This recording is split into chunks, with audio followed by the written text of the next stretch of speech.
Hi there, long time no see. I've been doing YouTube videos on my X19 here for a few years now, and frankly I'm pretty surprised. Some of them have over 4,000 views, racked up like 100 subscribers. I didn't think I was that interesting. Well, obviously I'm not, but the car is, because it's such a unique rarity at this point, even though it'll never be worth anything. People still have a fondness for them, and everywhere I go somebody tells me a story about how their uncle had one, their girlfriend had one, their wife had one, their what's the one I heard the other day, that when they were growing up in high school, that's the car that was their dream car that they wanted to have. It's pretty funny. So there's still a lot of love out there. I'm not feeling a whole lot of love for this particular one right now, but that's just because it's an old car, and that's how they are. My biggest complaint that I have right now is with tires. I can't find, and it's funny because people make all kinds of recommendations in the comment section on the videos about what tires I should run, but they obviously haven't looked at Tire Rack to see if those tires actually exist. There's very limited tires in production, and what's available changes all the time. So I tried, when I first bought these wheels in my last video, I tried running Federal 595s. I mounted them up on these wheels. I took them out on the Autocross. The other thing that I did was increase my rear spring rate from I think like 325 to 450. But I didn't change the front spring rate. I left it pretty soft at 225.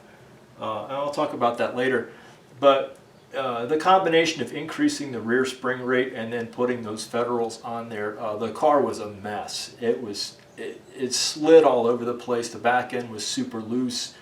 So my first impression was to blame it entirely on the tires, but I think it was only like half the tires' fault, because well, I got rid of them. After that Autocross, I was done. I sold them to a drifter friend of mine because they are great for drifting. They don't do much of anything else. So the only thing, literally the only tire I could find in a 195, 45, 15 was this Nexen, and it's Infera SU1 300 tread wear. Definitely an all-season radial. It's really nothing very great, but despite that, it still gripped a heck of a lot better than the Federal 595s that I had.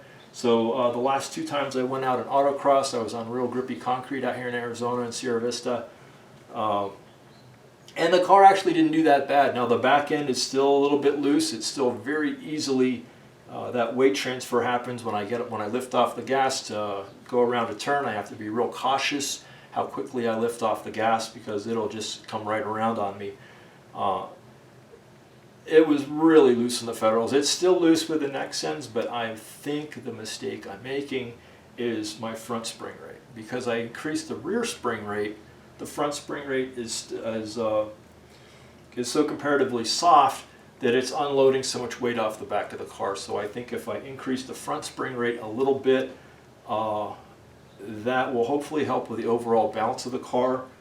And the other thing that I've noticed is that it's still, even having those 450-pound springs on the back and 225s on the front, it still rolls really bad.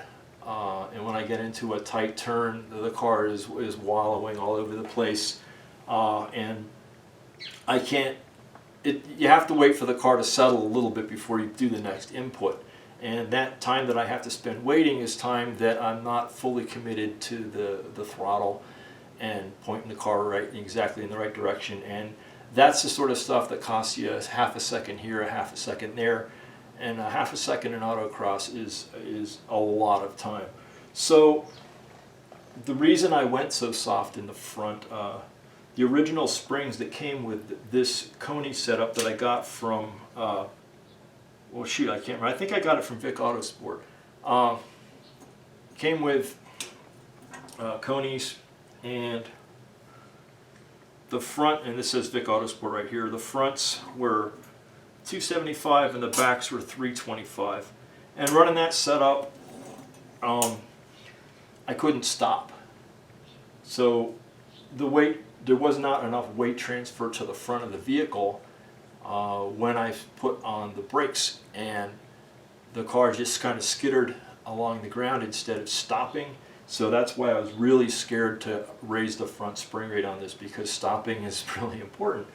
But since I put the heavier springs on the back, I think I'm going to have to compensate some in the front, and hopefully that will decrease my roll a little bit also. So that's what I'm going to do today, is swap out those springs, and I might adjust the ride height just a little bit. I got a little tip that the front end should not necessarily be lower than the back end.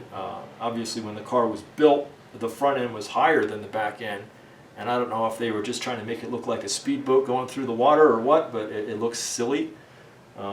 But I'll take that into account and maybe adjust the ride height so there's not quite so much rake on it.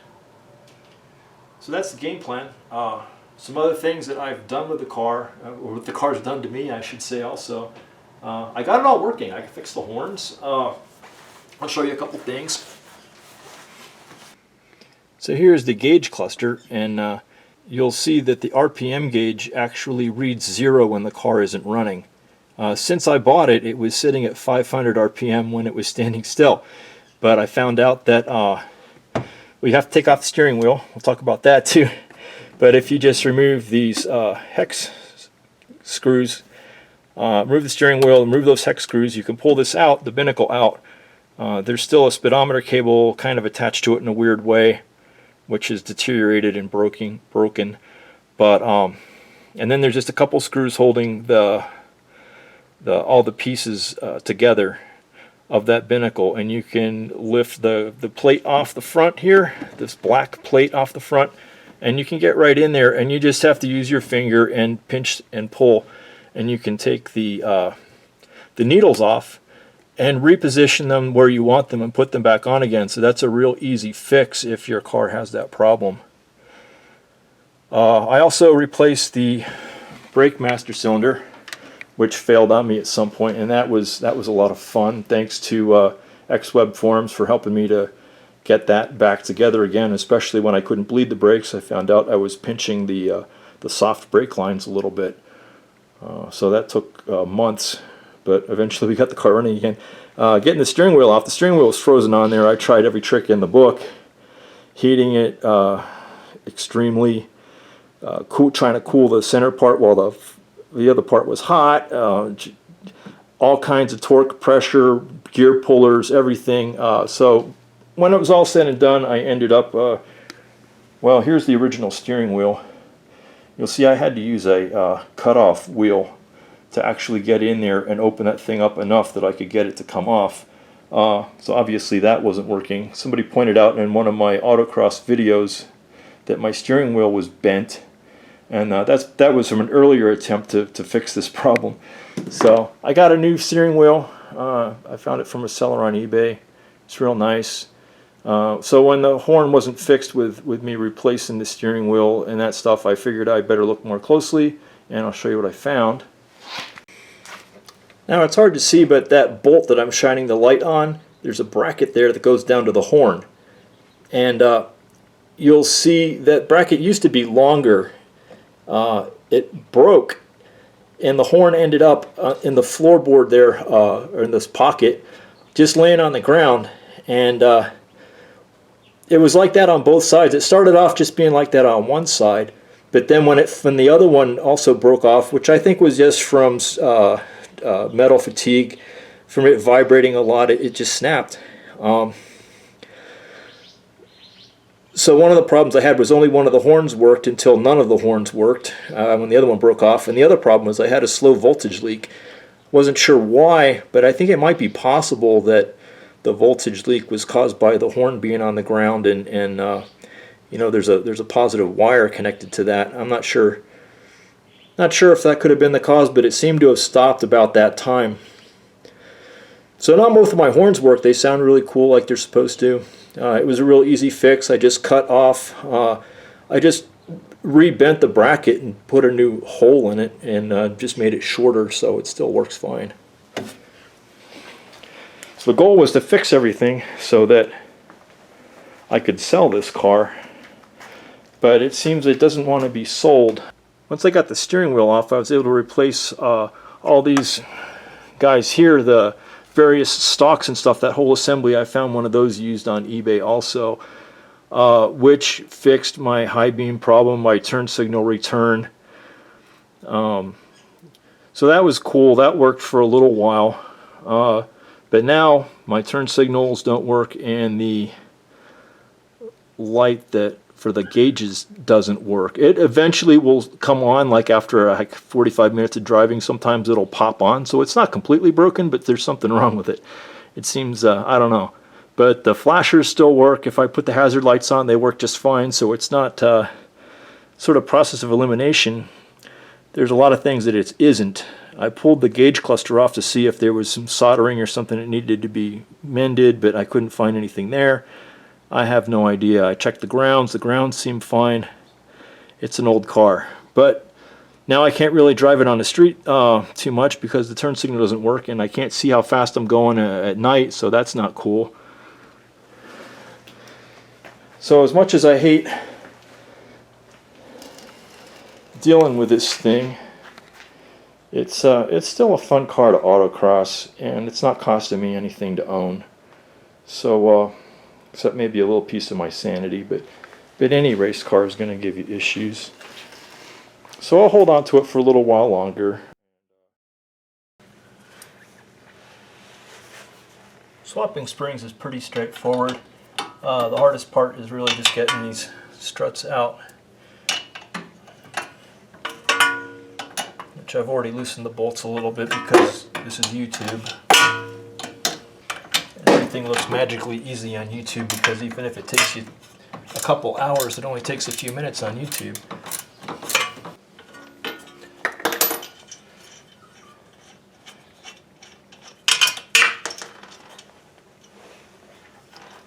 So even in real life, this only took me a few minutes to get these bolts loose.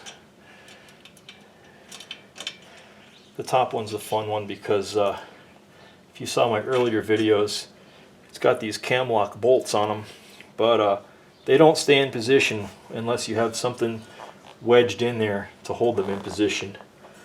So I'm going to have to make sure that I take caution in getting those things out. I don't lose them. I don't know if you could see this, but right there's a little piece of metal that I have that's holding that bolt in place so that it doesn't slide out the first time I take a hard turn. So I'm going to pull that piece out. I might replace it with a bigger one because this was one of my daily drivers. Since it gets 35 miles to the gallon and I drive 100 miles a day, it was going to be my daily driver car in rotation with some of my other vehicles. But I bought a Nissan Leaf, which gets 100 miles to the gallon equivalent. Basically, it costs me $40 a month on my electric bill to drive 100 miles a day to work. So I don't need this for a commuter anymore. It can sit in my garage and I can just use it for autocross. And what that means is I can dial in a whole bunch of negative camber in the front here to help me for the few times that I am driving the car out on the track. So there it is. It's actually a little piece of nail. Hasn't even rusted because I keep the car inside all the time, but I'll find a bigger nail, bigger diameter nail, and shove a little piece of that in there to hold that in place. It's not the best engineering solution, but you know what? It works, so don't knock it. So there's one cam lock bolt out. Now before I undo the other one, I'm going to hit the top of this thing with the impact gun to loosen up that nut that's holding the springs together.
Okay, and this is my Bigfoot plate that I put in an earlier video. It has just a little bit of a bend to it. I think it, when you bolt it down there, it sort of assumes the shape of the metal above it. So that's doing its job. I've hit some pretty good bumps on that, and I haven't completely cratered the strut mount. It looks like this dust boot is pretty tore up. There's not much I could do about that. But we'll take this apart. You can see it's not under any stress right now.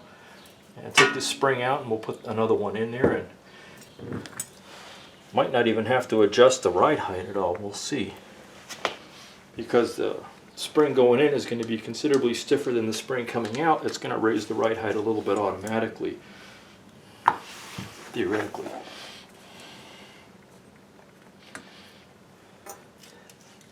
So this dust boot's pretty much a waste of time. I think it's compromised to the point where it's probably doing more harm than good now. I'm just going to rip it off.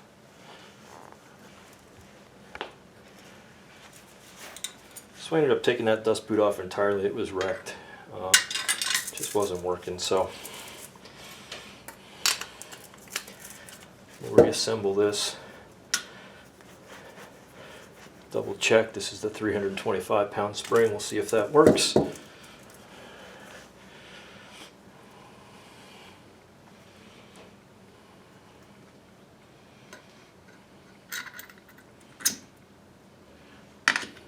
we go.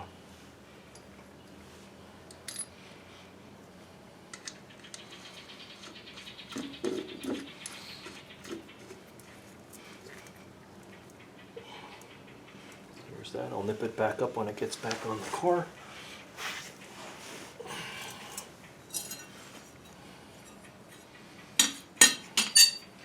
Let's make sure this is pointing the right direction.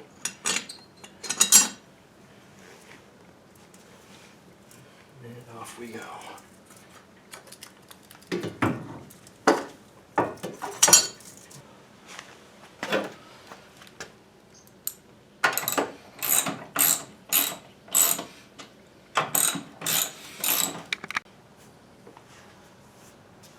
I'm going to try using a BB, which is a little bit wider diameter than the piece that I had in there before for my camber.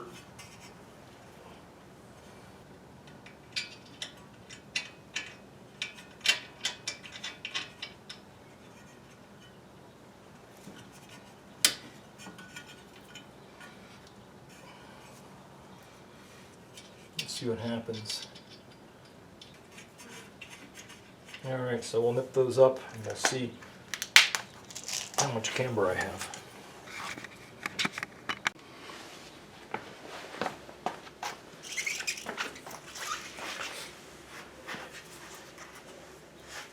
Okay, we have our 325-pound springs on, which will probably kill me. But like I said, this isn't going to be a daily driver anymore. So I don't really care. Now if you do end up buying these aftermarket Panasport knockoffs, you're going to have some issues with the lug bolts because they just barely squeeze in there. You can get plenty of grip on the threads, but you have to use a narrow wall socket in order to do that. Kind of its own anti-theft device.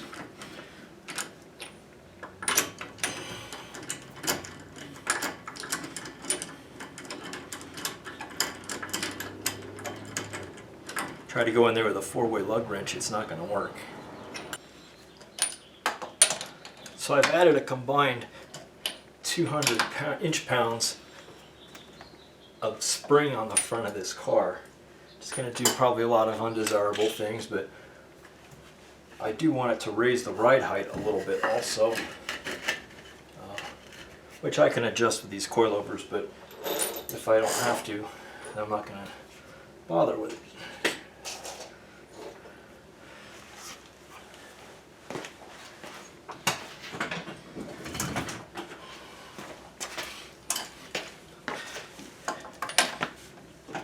Now, you can't really autocross test something for autocross ability on a public road. It's just not safe or smart. But I do have a place that's residential, but there's not actually any houses there, where I can, at a minimum, test the brakes and see a little bit of slalom. So we'll check it out and see how bad it is.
So I'm actually pretty impressed. Yeah, last time I drove this on springs that weren't even as stiff in the front, and I had all kinds of problems with slowing down, but now it feels more balanced. There's definitely less body roll, as you'd expect, but it does not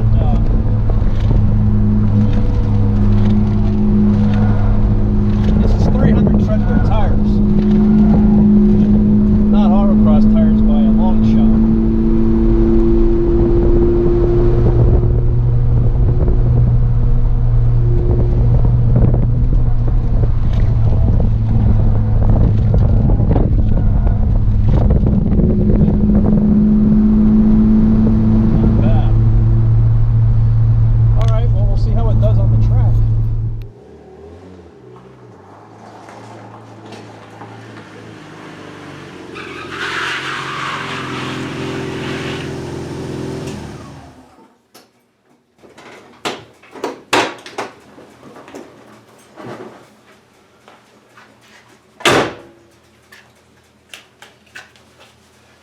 Well, I wouldn't believe it if I hadn't seen it myself, but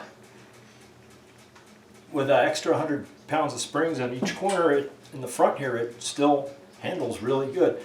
I didn't experience any issues with the brakes. Turning was good, slalom was good, and again, they're 300 treadwear tires, so just imagine if I could find actual autocross tires for this, how much better it would be. I think I could probably even up the spring rates on all four corners and have a better car. So we'll see what happens. Thanks for watching.